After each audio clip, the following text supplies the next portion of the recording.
Thank you for joining us on The Skeptic Sidekick, where we delve into ancient societies, the ghosts, the paranormal, UFOs, all looking at it from the perspective of the true believer and from the skeptic perspective.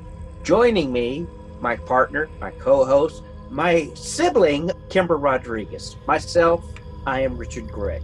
And again, let's look into being the skeptic sidekick. Hi, thanks for coming today for the Skeptic Sidekick. My name is Richard, always here with co-host and wonderful sibling, Kimbra. Sibling, just that term, it seems so neutral. I think we should, let the world know that I'm your wonderful, loving sister. Well, yes, but you're my favorite sibling. Yes, true. Anyway, today, as I said on the Skeptic Sidekick Facebook page, we're going to be discussing Edgar Cayce, aka the Sleeping Prophet, and what he accomplished in his lifetime.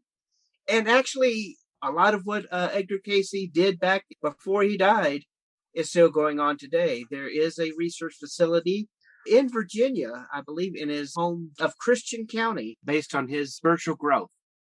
First off, let me tell you about Edgar Cayce. He was born in 1877 in Hopkinsville, Kentucky.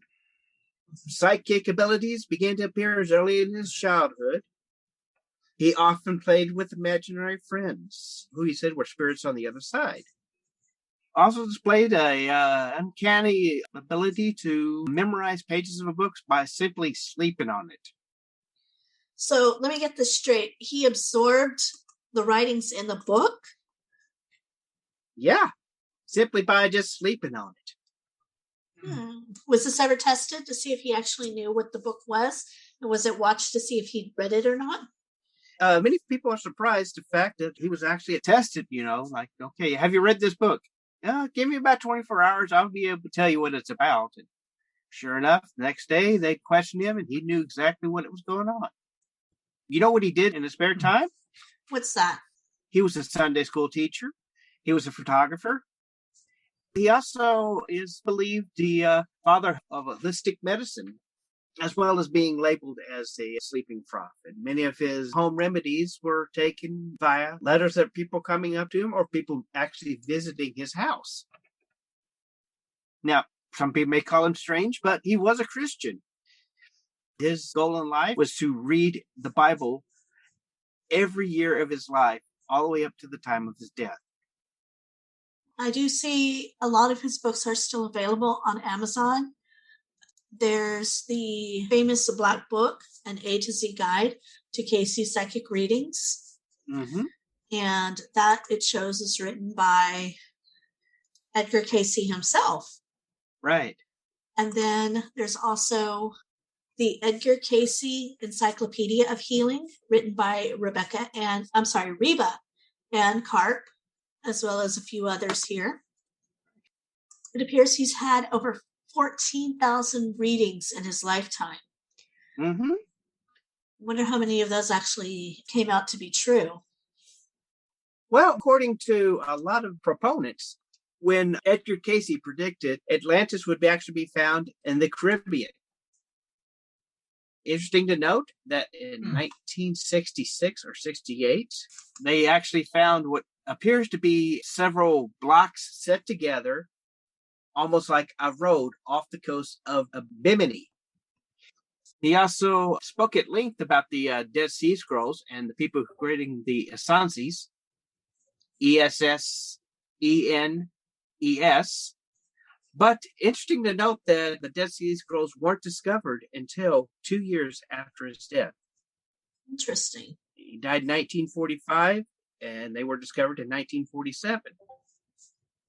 Interesting. And it would take many more years before the details of the essence, again, ESSENES, would begin to emerge. What are those? They were pretty much run out of Israel and Jerusalem by the Romans, and they kind of kept books of the Bible in secret passageways throughout the Middle Eastern areas. Interesting. Yeah. Going back to the Bimini discovery, he actually predicted that the lost city of Atlantis was be discovered near Bimini in 1968 or 1969. And in 1968, archaeologists discovered the underwater rock fortification off the coast of Muhammad Island of North Bimini. So, yeah. Not only did he appear in Ripley's Believe It or Not, but in more of those 14,000 documents readings to a wide variety of people, celebrities such as Harry Houdini, Thomas Edison, Woodrow Wilson, and Marilyn Monroe were the ones who actually had written to him in his lifetime.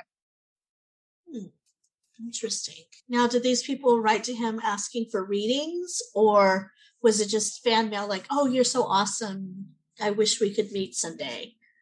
I would say that it was more or less, I'd like to meet you. You sound fascinating. Well, with Harry Houdini, who was a debunker himself, probably wrote to him wanting to meet with him about finding out whether he was true or not.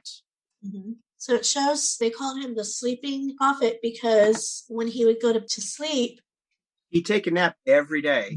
And someone would actually be next to him with a pen and paper and write down everything he said when he slept, because he was known to talk in his sleep. Yes, it says he would go into a trance while he was asleep. Mm-hmm. And so they would record his words. He could answer questions on subjects as varied as the healing, reincarnation, dreams, the afterlife, past lives, nutrition, Atlantis, and other future events. Yep. It was believed that it was his subconscious mind exploring the dream world, where he believed minds were timelessly connected. Yes. The name of his nonprofit organization is the Association for Research and Enlightenment, which basically is ARE. So we are, in other words. Yeah. He began his life on March 18th, 1877. Mm-hmm. And this was in Kentucky. He was one of 6 children. When he was a child, he was alleged to have seen his deceased grandfather. He regarded him and other beings that he saw as incorporeal because he could see through them if he looked hard enough. Yeah. Up until September of 1923, his readings were not systematically recorded or preserved. However, when he was interviewed by the Birmingham Post-Herald on October 10th, 1922, Cayce is quoted as saying that he had given at least 8,056 readings as of that date. Oh, wow. This is before 1922. Okay. Yeah. Sunday school teacher, insurance salesman, and homeopathic and holistic medicine. In March of 1943, the first edition of his only biography written by Cayce's lifetime, There Is a River, by Thomas Surgrue, that's Sugrue. As a consequence, the public demand increased. Office staff had to be increased, and the mailman could no longer carry all the mail. So his wife Gertrude, whom he married June 17th, 1903, would actually pick up the mail at the post office by car. From June 43 to June 44, he had already done 1,385 readings. By August, he had collapsed from the strain. When he gave a reading on the situation, the instructions were to rest until he was well or dead. He and Gertrude went away to the mountains of Virginia, but in September, Edgar Cayce suffered a stroke at the age of 67. That was in September 1944, and he died on January 3rd, 1945. He is buried in Riverside Cemetery in the beautiful town of Hopkinsville, Kentucky.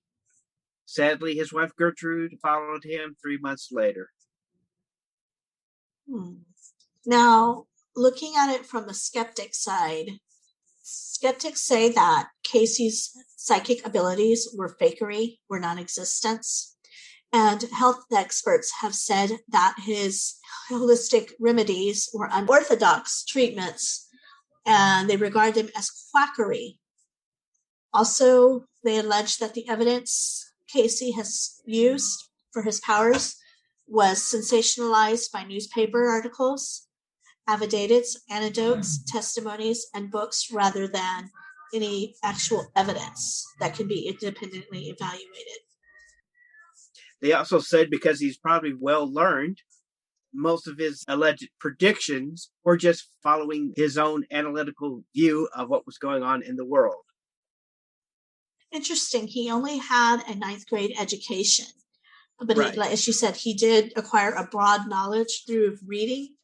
And from this, it is said that he wove elaborate tales, which also give skeptics doubt in his actual predictions and readings. You know, Robert Todd Carroll, who wrote the book in 2003 called The Skeptics Dictionary about Cayce, he was one of the main people responsible for some of the sillier notions about Atlantis. Mm-hmm. He mentioned some of Cayce's ideas, including his belief in a giant solar crystal activated by the sun and used to harness energy, providing power on Atlantis. And his prediction that in 1958, the U.S. would discover a death ray that had been used on Atlantis. So, one of his prophecies that weren't kind of sketchy. Also, famed skeptic James Randi was known to have commented that Cayce was fond of expressions like, I feel that, and perhaps, and other qualifying words used to avoid positive declarations. So that way, if something were to come out as false, he could say, well, that was just a feeling I had and not, a definite thing. Mm-hmm. Again, like I said, ARE nonprofit organization is still open today by appointment now because of COVID.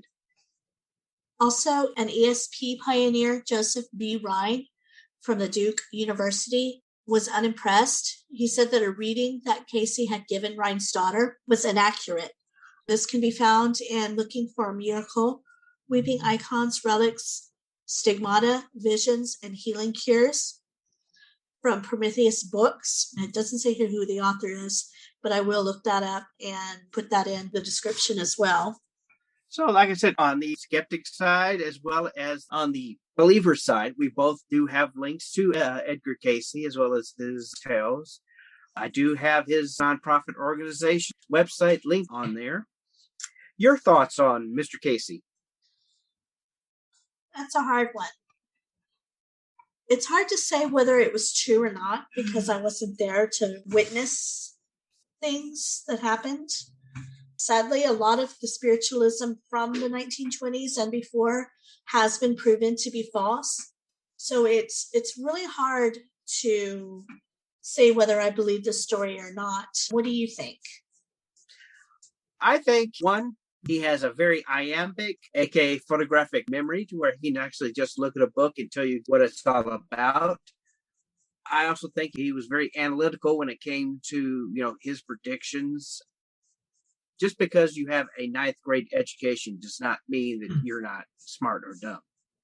During his time, some people may have had a fifth grade, third grade education that, smart enough to write your name. I know, I definitely agree with that. I mean, my mother-in-law, she's got a fifth grade education, but she went on to own her own business to be very profitable and successful with it. So I definitely don't think education is a good indicator on how well you know things or how smart you are, because life experience has a lot more to do with it. And there's things that you can learn later in life. So definitely, I believe education is good. It is a foundation. It is a starting point, but it's not the only way to become intelligent or wise throughout the world. Okay. And just because I'm being obstinate and silly, everybody forgive me. But there's also going to be a link on there for the Atlantis Resort in the Bahamas. Okay. There it is, ladies and gentlemen. Proof Edgar Cayce's got the Atlantis was in the Bahamas, ladies and gentlemen. There you go. There you go. It's one of his predictions. Yes. So,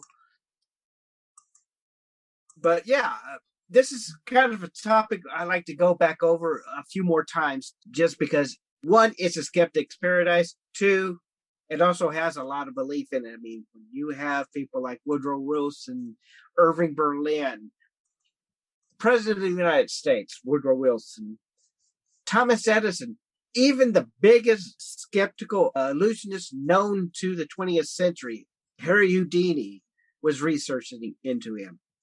It is kind of a fascinating topic. So this may be just part one of many, because I really would like to go back and look deeper into it. Oh, yeah, definitely. I would love to do something about the spiritual era and talk more about that. And we can definitely adjust us back at that. But there are so many fascinating stories of famous spiritualists, either who have been proven true or have been proven to be false. And some of those stories I really think people would enjoy hearing about. Right.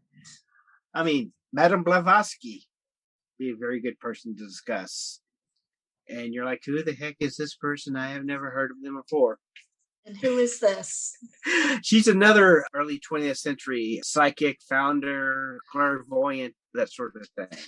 Another great one to discuss is Houdini, because he was very much into spiritualism until his mother passed. And he started going to these mediums and spiritualists trying to contact his mother, and was finding the information they were giving was fake. Right. So that would be great to go more into detail of his debunkings of the spiritual movement. You know who I'd like to interview? It's a dream interview. Who is that? Dan Aykroyd. Oh, yes. Mr. Aykroyd, if you're out there and you happen to hear this, we would love to talk with you. Been a fan for many years. Because, no, I'm being all serious. I am too. Because his family, going back to his great-great-grandfather, were the founders of the spiritualism in the late 19th and early 20th century. Interesting. I did not know that. We'll have to find information on that and post it. Yes, his father wrote a book on ghosts and the paranormal, published about a few years back. But yeah, I would really love to sit back, not talk about movies, about how Ghostbusters this, that, and the Blues Brothers. No, I want to say, okay, yeah, Mr. Aykroyd, may I call you Danny? May I call you Dan? Let's talk about the spiritualism and the clairvoyance of the earliest part of the 20th century. So, Mr. Aykroyd, if you're out there, somebody suggesting you a skeptic psychic, give us a call. I would really love to sit back and talk to you about spiritualism in late 19th, early 20th century. No, I totally agree. I think Mr. Aykroyd is amazing. And not just from his acting, but his passion and love for this paranormal and UFOs and the spiritual movement. I think it would be really interesting to sit down and have a talk with him. I mean, probably couldn't afford him, but it would just be nice. This is true. Maybe once we make a name for ourselves, and we're right. We're more famous ourselves. Right. This is our talk on Edgar Cayce, gentleman who brings both the true believer and the skeptic all in the same room together. Yes, very interesting stuff. Before the show ends each week now, I would like to possibly talk about a true ghost story. It can either be a personal experience or it can be a famous ghost story that we'd like to share. If any of our listeners have any stories they would like to share on air, you're welcome to write into us. You can either fill out our contact form at skepticpsychic.com. You can find us on Facebook at our page, Skeptic Psychic, and our new group, Skeptic Psychic. You can contact us at info.skepticpsychic.com. info@skepticpsychic.com. Right. Yes, thank you. I forgot our email. So tonight, Richard, would you like to share a story from your life, or maybe a famous ghost story that you love to hear or read? Her name is Dixie. And she had just a year ago given birth to a beautiful child.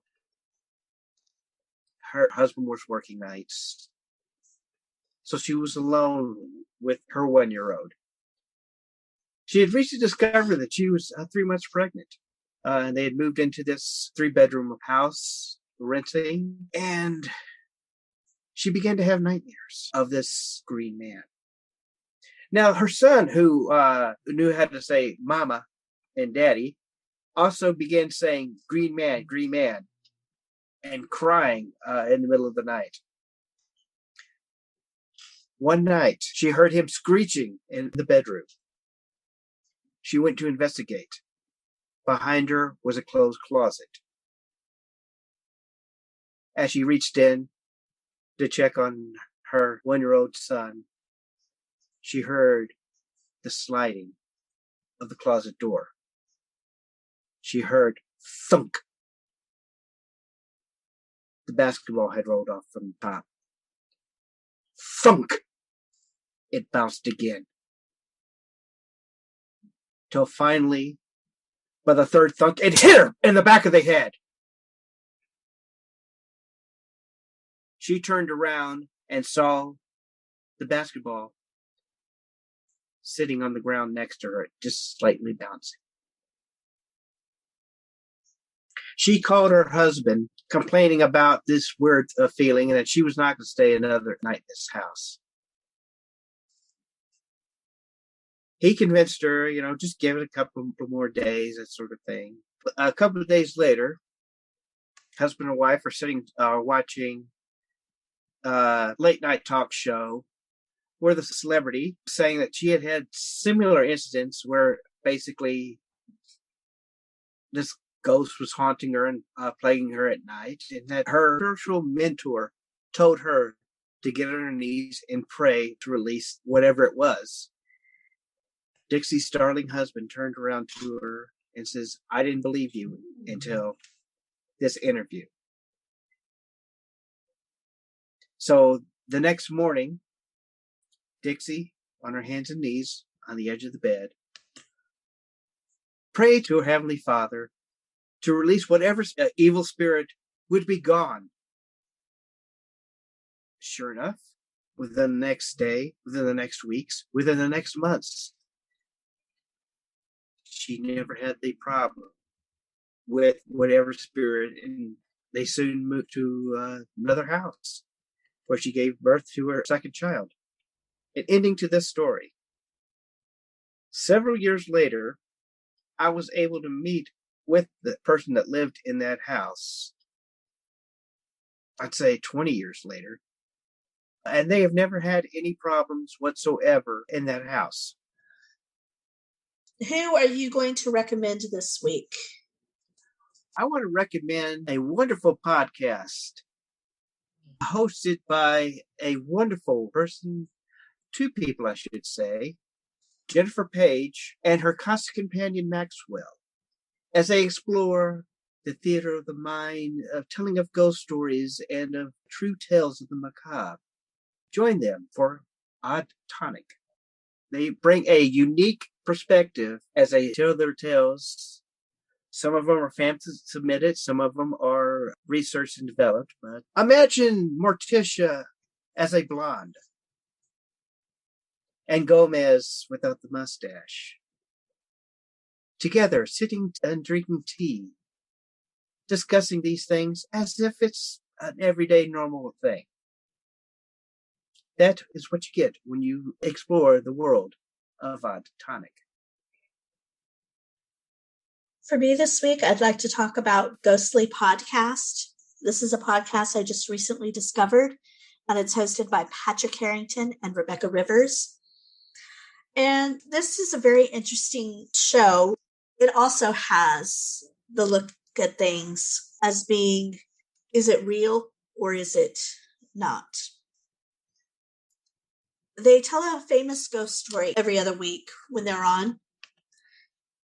And then they talk about, is it true or is it false? Then they each give their reasons as to why one of them thinks it's true and one of them thinks it's fake.